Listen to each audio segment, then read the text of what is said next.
Many of the patients I've talked to, they've said ketamine is this treatment that saved their lives. Many people have told me that. Many people have said it's the treatment that keeps them out of the hospital. You're listening to Conscious Mind, a show that explores what fascinates us.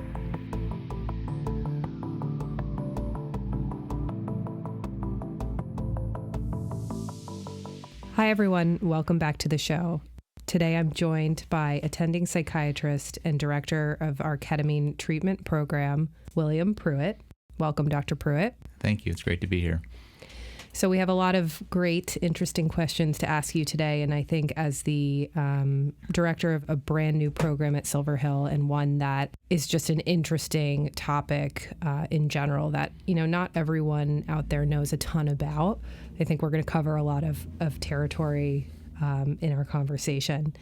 So before we get into that, I always like to get a good understanding of what brought our doctors and our clinicians and people that work here, what brought them into this field of psychiatry, psychology, mental health in general. At what point in your life did you know that this is what you were going to do?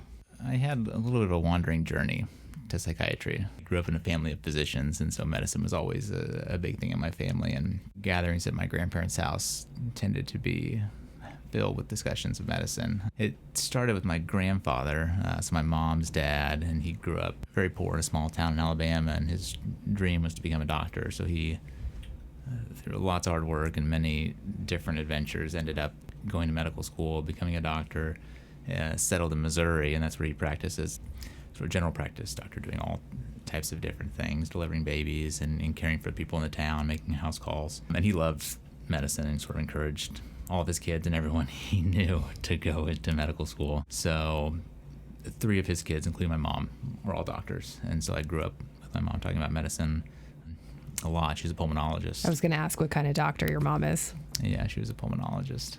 And so she'd be talking about medicine all the time. And so I just was exposed to it throughout my life. I mean, I think that really sort of set the stage, among other things, just for me to have that in my mind as something that is a possibility and something that could be a very interesting field to work in. And where did you go to school? So I grew up in Oklahoma. I went to the University of Oklahoma as an undergrad, and then went to the University of Texas Southwestern in Dallas for medical school, and then came out here to Connecticut to Yale for a residency in psychiatry. I was going to ask, how did you end up all the way in Connecticut after being in those distant parts of the country? For us, it's like, that's very far. Texas is very far away. So yes, Yale brought you to us eventually. Yeah, which has been great. We've really loved it here. It's been really nice. Well, we're lucky to have you. So Dr. Prueitt, you're the medical director of our new ketamine service. Can you tell our listeners what ketamine treatment is in layperson's terms? Yeah, so ketamine, it's actually a very old medication. It was first approved by the FDA in 1970 as an anesthetic. And for most of its life, it's been used as an anesthetic. It's still used today across the world and ERs across the country as an anesthetic agent. But over the last 20 years, studies have come out and that ketamine is actually very helpful for depression. So it's been studied in many, many patients over the last few decades, both ketamine and this newer S-ketamine. And it's sort of a unique medication to treat depression. It can be both very fast-acting. It's also working by a different mechanism than our other antidepressants are working through, and it's been found to be effective for patients that haven't responded to other medications. Was this like a stumble upon discovery that, this also works for depression? I feel like in the field of psychiatry, there's been a lot of medications like that were originally for something else that somehow in their use, people realized like, oh, well, this person was also depressed and they had the anesthesia and something seemed to have happened. Do you know anything about like how this was discovered, that this was helpful for depression? The history that I know is I think there were some sort of case reports, some thoughts that it was helpful for depression, even back in the 70s and 80s. But I think really the first clinical trial that showed some good antidepressant effects was actually done at Yale by John Crystal, who's the current department chairman there, and his group. And it seemed like it was sort of an accidental finding from the stories I've been told. They were actually using ketamine as a model for psychosis, and then just happened to notice that all the the people they were treating in the trials, as they followed up with them days later, they were just feeling much, much better and not depressed anymore. And they weren't really looking at that at all, but just happened to notice this pattern. And then from there, people started to look into it more. It's fascinating. And do we know at this point by what mechanism it works? Like what is happening in the brain that could be responsible for helping with depression? So there's some ideas about how it's helping with depression. We know that I have a pretty good idea of the receptors that it's hitting in the brain. It's an NMDA receptor antagonist, which is many people think the antidepressant effect is happening through that pathway, and by antagonizing that NMDA receptor, it increases glutamate signaling in the brain, another neurotransmitter, and then that, among other things, is thought to help with neuroplasticity. So it seems like that's part of the story. I don't know if that's the whole story or not. People are still working on that. So for non-doctor folks, explain neuroplasticity, if you can. I think just sort of in a simple way, you can think of it as helping to make new neural connections in your brain. Got it. So like almost the flexibility of your neurons to regenerate and create more activity and pathways. Right. And we sort of see that in the psychological mechanisms as well. People think that it can be very helpful for psychological flexibility, among other things, thinking in new ways, seeing yourself in the world in new ways. Yeah, and it's interesting that you say that, because one of my questions here is about the psychological perspective of ketamine and actually other psychedelic treatments. Ketamine does technically fit into that category of psychedelic treatment. Is that correct? It depends how broadly you want to define psychedelics. Okay. It's not technically a classic psychedelic. It works by a different mechanism of action than psychedelics like psilocybin and LSD. But I think today, broadly, we categorize it within the field of psychedelics as one of these substances we're using to treat mental health conditions that can induce an altered state of consciousness. So the alternate state of consciousness piece of things, and the psychological effect of the treatment itself. Can you explain a little bit about that experience that people have and how we think that affects how they look at the world, how they look at themselves, and how that plays into the effectiveness of the treatment?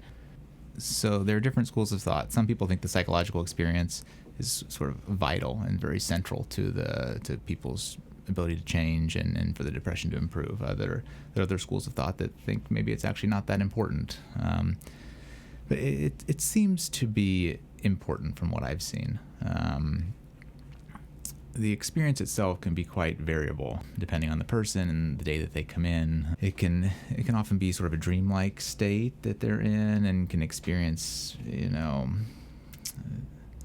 can experience things like anything from just colors that they see. They usually have a blindfold and music that they're listening to. It can be anything from colors to a more intense experience of the music to what people often describe as this experience of really the quieting or almost disappearance of this negative voice in their mind. Oftentimes in depression, people can end up with sort of very ruminative, negative thinking about themselves and the world and their future and things like that. And it can sort of be a quieting of that in a pretty amazing way. Oftentimes after some of the first infusions, people will actually comment that that's really the most different things that they experience during the infusion.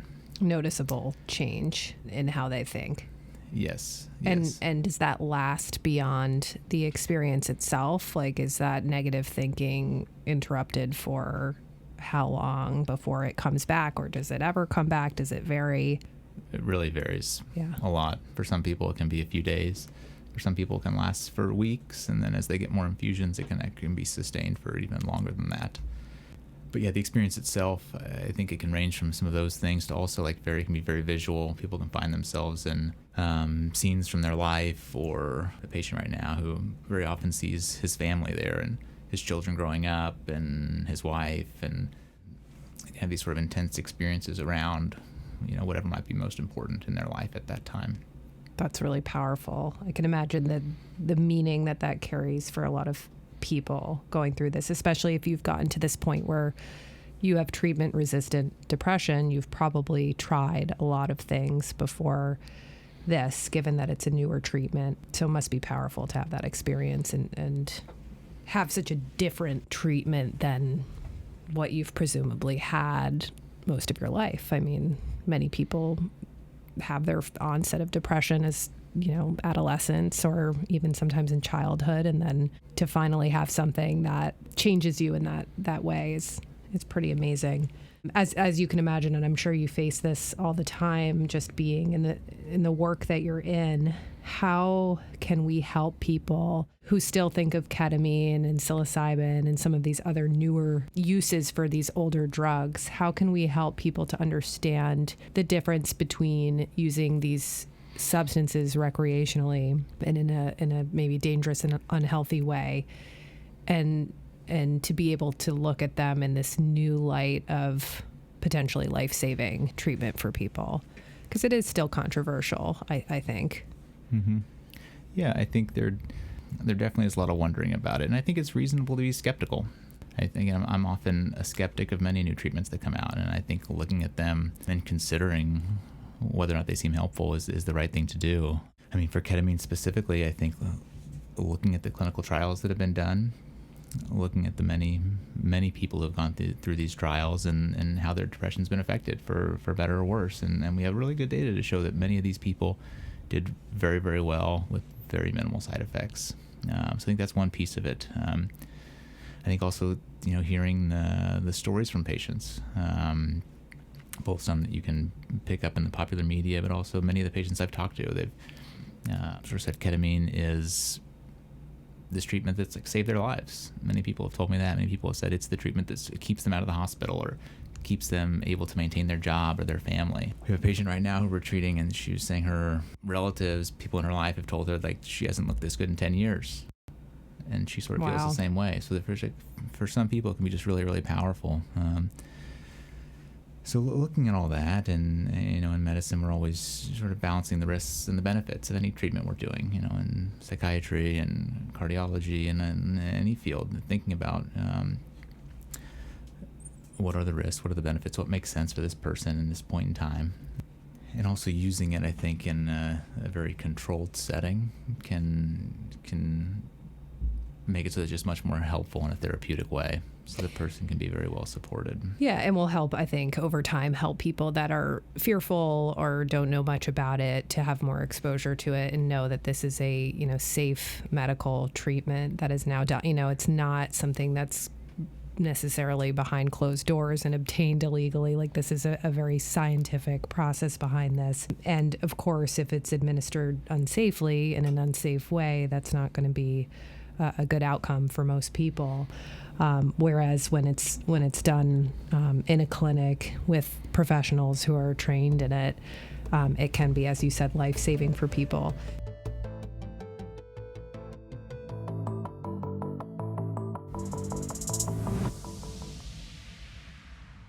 Do you have a specific patient or anyone, you've done lots of these treatments now at this point, any stories that come to mind of just really positive response? You were even surprised at how effective and life-changing it was? One that comes to mind, and especially most recently, is that patient that I just mentioned a second ago who her family was telling her she hasn't looked this good in 10 years. She's really done exceptionally well. She was actually a person who was very nervous about the treatments before, had never experienced anything like this before, and was very worried about what it might be like. And typically when she would get into depression, it would last for a year or more before she'd be able to pull herself out of it. And she came to Silver Hill in that sort of deep depression, had tried other things that weren't working, ultimately decided to try ketamine here, and really just had a remarkable result even after a handful of infusions. You just sort of see her face brightening, her mood improving, her starting to feel better. And it's been many months now since she was here, and she's just really doing very, very well. We sort of taper people on these infusions, so they're getting them less and less frequently over time. And so now she's only getting infusions once every 3 weeks, and has really just continued to do very well. Wow.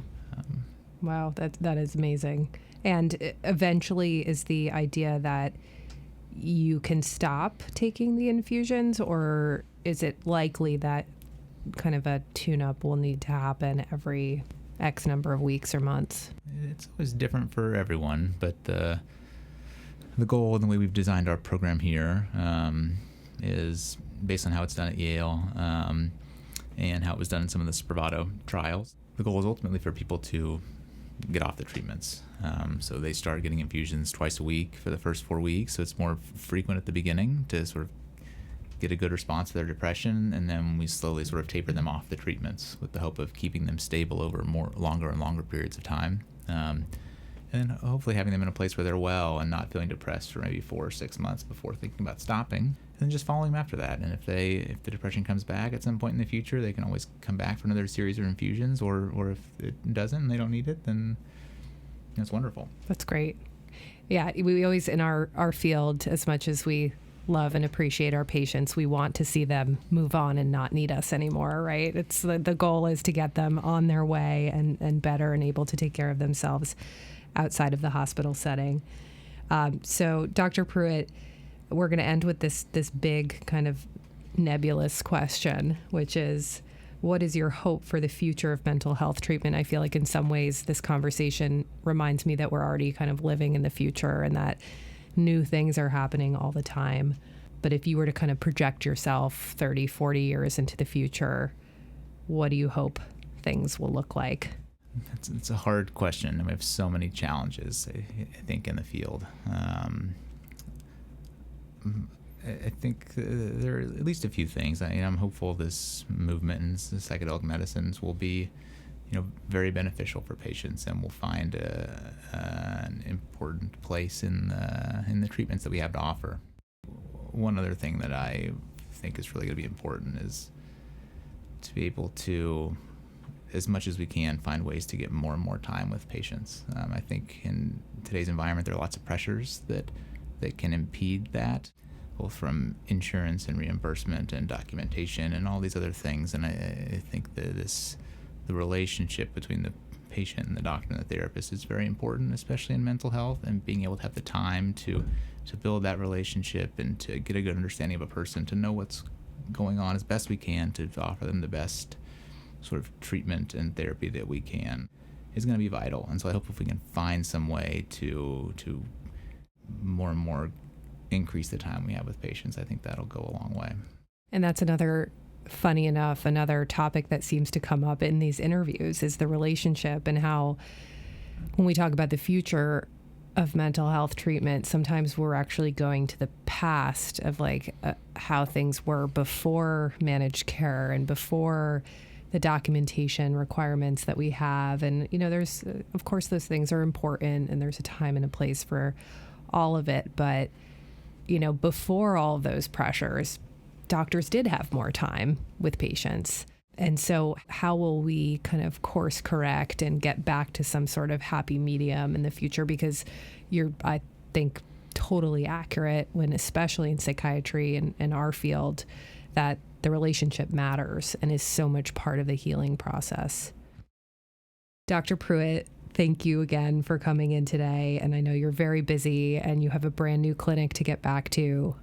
So really appreciate your time. What a fascinating person and conversation. And we'll have to have you back on when someday we open our psilocybin unit, which, maybe five years from now, we can be having another fascinating conversation. So thanks again. Yeah, thanks so much for having me. It's wonderful. I really appreciate it, and appreciate the chance to be here and to talk about these things.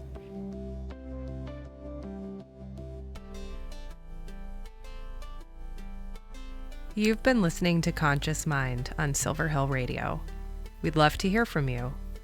For questions and content submissions or ideas, please email us at silverhillradio@gmail.com.